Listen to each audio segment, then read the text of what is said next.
Yay, at last. Yes, and so I don't know who's already here, but welcome to our very first ʻfləʊ.ăz live. Yeah, we're really happy, I would say, and also a bit excited, to be honest. And yeah, maybe while we wait for people to join, we could just start by introducing ourselves. Okay, well, I'm Marcella. I'm a Cambridge certified English teacher for adults, and I help change makers and people who want to make a positive impact in the world grow their English mindset, fluency, and confidence. And I do that through professional English coaching and an inspiring, supportive community. And what about you, Tanya? So I'm a holistic coach, life and language.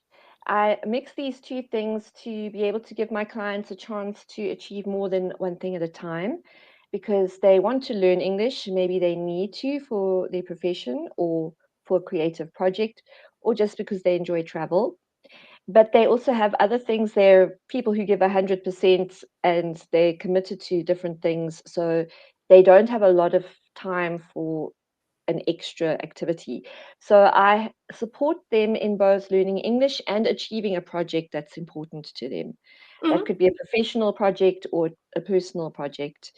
And a lot of life coaching goes into that as well, like mindset, and so on.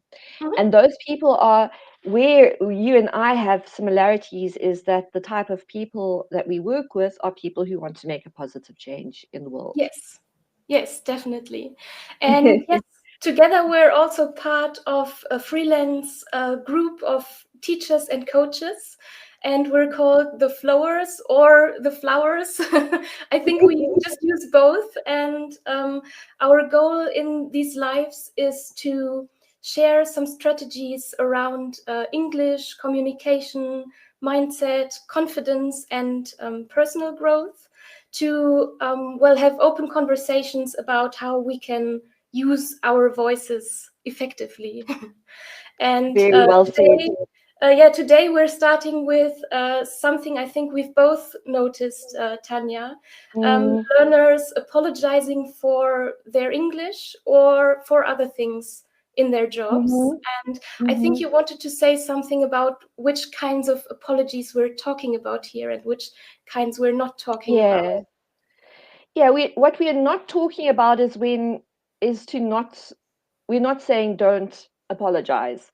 So if there is, we're talking about the context. So just a disclaimer here, this is not in the context of when you really owe someone a genuine apology. This is to do with having good boundaries where you don't go around in your life being apologetic just for being.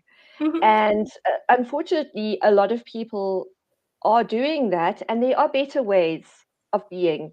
You can be a mindful person who is aware of the people around you, who is considerate of the people around you, without weakening your message by being over-apologetic. And that's what we'll talk about today. And I just want to say hi to Beata and Rachel. Thank you so much for joining us. Thank you. Your support means a lot. Yes, great. Hi, everyone. Thank you for being here. Yes, and before we dive in, we'd really love to hear from you. What is something that you often apologize for? So it might be your English, but it might also be something else that you're over-apologetic. So you apologize for something where an apology is not really necessary or even appropriate. So drop it in the comments and we will get back to it later.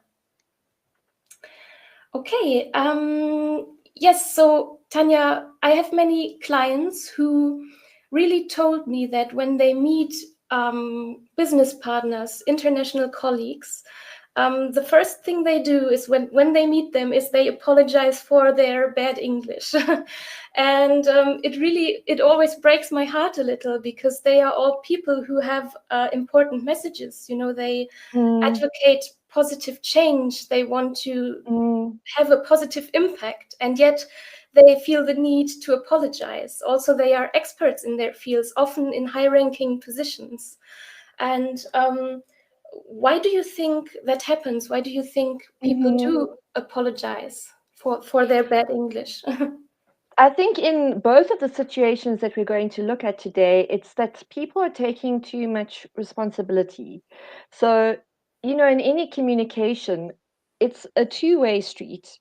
And from the first moment, the thing uppermost in their mind is not their strength, but their weakness, and it's actually not really a weakness in the situation.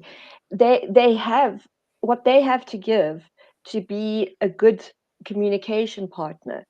Hasn't got anything to do with what they perceive as their level of English, which, by the way, is usually much better than they think. Yes. Their ability to communicate is much, I mean, it happens all the time. That I have, when I first meet a client, that the first thing they're like, oh, they're nervous about meeting me because of their so-called bad English. And they're usually, their ability to communicate is usually fantastic.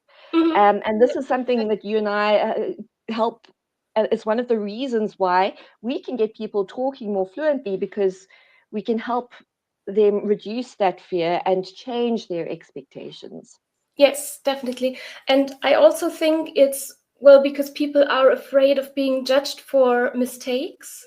Yes. And it's also because they want to signal, look, communication might break down, and please be patient with me and help me if needed. And I think it totally makes sense, because of course you want people to know that you care about the conversation and about successful communication. But there are better ways, and we're going to look at them in a few minutes. Let's take a look at some comments. So Rachel has said that she, even when she has an assertive statement, she often weakens it by starting by saying sorry, but, and she's working on not doing that. And when I'm going to come to you a couple of other situations later where I'll make some suggestions of how to break that habit. Yes. Okay. Yes. So let's. Oh, we've already talked about why does it happen. So don't apologize for that. Exactly. Sorry. Okay. Yes. So definitely, I think apologizing weakens your message and your confidence. And if you apologize in advance, you actually put yourself in a weaker position. So I think you draw attention to your mistakes instead of your message, and you make yourself sound less confident even before you've said something important. And sometimes I think if you apologize, people will be more critical and actually listen for mistakes, because you've suggested that your English will be bad. And so I think instead of apologizing, it's much more powerful to have some strategies ready and to have something to fall back on in case communication gets tricky. And before we get to these strategies, Tanya, I think you wanted to mention another example where people apologize, so not just for their bad English, but there are other situations as well. I've got two examples. I can give an example from my life because it's something I've worked on, and it has improved greatly. So I do a lot of online training, and as we all know, there are technical breakdowns sometimes, which no one's really responsible for that. And here comes that tendency to over-apologize. Something goes wrong technically, and you want to say, sorry about this, blah, blah, blah, although it wasn't your fault. What I've learned to say instead is, thank you so much for your patience with this technical breakdown. And then it still acknowledges the thing that went wrong, because I think avoiding something and just we all pretend that this didn't happen is not the way to do it. But to acknowledge it in a way that you don't take you're not saying that was my fault. And when you say to people, thank you for your patience, you're already giving them, instead of teaching them to look for your mistakes, you're already teaching them, hey, I can be patient. So this thing that you're suggesting is better. Mm-hmm. The second example that I have is from one of my clients. And well, this has happened a number of times, but I'm thinking of a specific person today. She's a freelancer and she'd taken on a job. And then halfway through, the client added more to the brief. Mm-hmm. And it wasn't a bad client, they're just not in her field of expertise and had no idea what that actually meant in terms of time. And as the very diligent person, but shy person that she is, she was like, she was like, in a tears, because she knew she can't do this by the deadline. And the first thing she wanted to do was say, I'm sorry, I can't do that. Mm-hmm. And I'm going to tell you later about some ways that you can basically say the same thing, but in a much more empowering way. Yes, exactly. Great. So I think basically we can say apologizing is also a mindset issue. It goes back to what you think about yourself, and in the case of my clients, what they think about their English. Typical things are, my English is bad, I sound stupid, I'm bad at grammar, everyone speaks better than I do, my pronunciation is embarrassing, and so on. You know, all these thoughts, these assumptions that we have about our own abilities. And so yeah, basically it's a mindset issue, and the first step could be to work on that mindset and to try to reframe it, or to replace these negative statements with more positive ones. And yeah, I have a free video course, the Speak for Change Confidence Kit, where in the first step I invite people to look at this mindset and to reframe it. Yes. I love your course, Marcella. I've had a preview of it, Mm-hmm. and it's packed with really practical tips. So Mm-hmm. it's things that you can use to work, as you say, on your own mindset, your inner dialogue, Mm-hmm. as well as things you can learn, phrases you can learn, and believe me, you can actually learn to break these habits of over apologizing. Yes. When you have those little tools, when you have those little phrases in Mm-hmm. front of you, and you start getting familiar with them and you start getting comfortable using them. I've been using the thing of thank you for your patience for a few Mm-hmm. years now, and as Beata said, saying thank you rather than sorry is a great tip. Mm-hmm. And Yes. you can use thank you in many different situations, Mm-hmm. and that's become second nature to me. So I am now, I think I'm a more reformed over apologizer. Yeah, very good. And that's exactly what you've given in this amazing free resource that you've created. Yes. And we'll give you a couple of those things that Marcella is going to, that you'll see more of in the video course. Mm-hmm. Yes, and I'm going to post the link in the comments after our live, and you can also find it on my profile, and you can just sign up for free and start right away. Yeah, reframing your mindset and getting more confident in English. And yeah, but mindset is only one thing, and I think that alone is not enough. As you said, we also need to practice these things. So let's see how we can get from apologies to confidence, and what I think is important, collaboration. So I think, as you already said in the beginning, communication is a shared responsibility, and it's some kind of teamwork. And together with your conversation partner, you're working towards that goal of successful communication. And so I think instead of apologizing and making yourself small, you can invite the other person into that teamwork by using a few small phrases. So, for example, instead of saying, sorry for my English, when communication gets tricky, you could say something like, I think I wasn't clear enough. Let me rephrase that. Or you could just ask your conversation partner, did that make sense? Or should I explain it in a different way? And so you invite them into that teamwork that communication is.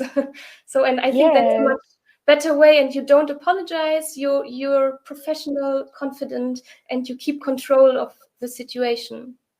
And I yeah. Sorry to interrupt you. I think it's really wonderful to think of that as a collaboration. And I think that it goes back to that thing we were talking about people who feel overly responsible. And Mhm. they tend to be people who feel that way in many different areas, but they come into this moment of communication. And, if you are speaking to a native English speaker, you're already doing the heavy lifting. You're speaking to them in English. Yeah, They need to bring something to the party because why it is not all your responsibility. mhm. You've come more than halfway. So Yeah, let them do some work. And you exactly. are absolutely entitled to expect some work from them as well, and Yeah. some patience and some understanding. Exactly. Also, especially in situations when, for example, when you forget a word, I think that that is a moment that many learners really fear, that they're in the middle of a conversation and they already know, their brain already thinks about this one word that they don't know, but they want to use it, and then they just think about the word in their native language. So for my clients, that would be mostly in German. They think about the German word and they are in their head, it's like, oh my God, what is this word? And I think this strategy rarely works. And Mhm. so instead of, freezing and thinking about the translation in your head, it's totally, first of all, it's totally okay to forget a word. I mean, you're not a native speaker. Of course, you don't know every English word and you can forget a word, and native speakers forget words too. That's also good to remember. But if you forget a word, I suggest you pause for a second. Maybe it will come to you. If it doesn't, you can just say, I'm missing a word here, but it's like, and then maybe you can describe it. And often your conversation partner will then help you and actually say the word. And so you have a moment of connection as well. So, Yeah, yeah. I love your story, Marcella. Please tell the story about the very hot room. Oh, It's a yes. great example of this, and it's such a nice example. So yeah, it was in one of the live sessions in my Speak for Change Impact Lab, and I had just talked about these strategies and just told my learners or my clients, these are the strategies that you can use. And then afterwards, they were talking about doing sports or what they do to relax after work. And then one client said, I do sports, and afterwards I go to the very hot room. And so she wanted to say the sauna, but everyone knew that she wanted to say the sauna, but she just said the very hot room, but it was clear what she meant. So, and I really liked that because she immediately applied this strategy and it worked. But I also think it's because you also make it so clear, Marcella. You're able to give people those tools and they're able to use it immediately because you break it down so well for them, and then they have that clear picture, and you also take the anxiety out of it. Mhm. Yes, Mhm. exactly. And that's also, yeah, that's an important aspect, the anxiety and getting rid of it because you feel comfortable Mhm. and you have a space where you can practice and Mhm. where you have people that you really enjoy talking to. And that's what I'm trying to create with my Speak for Change Impact Lab. Yes. So the Mhm. last situation I wanted to talk about is if you don't understand someone, because of course that can happen too. Someone Mm. says something, you don't understand them, and you're like, what am I going to do now? Am I just going to nod and say yes?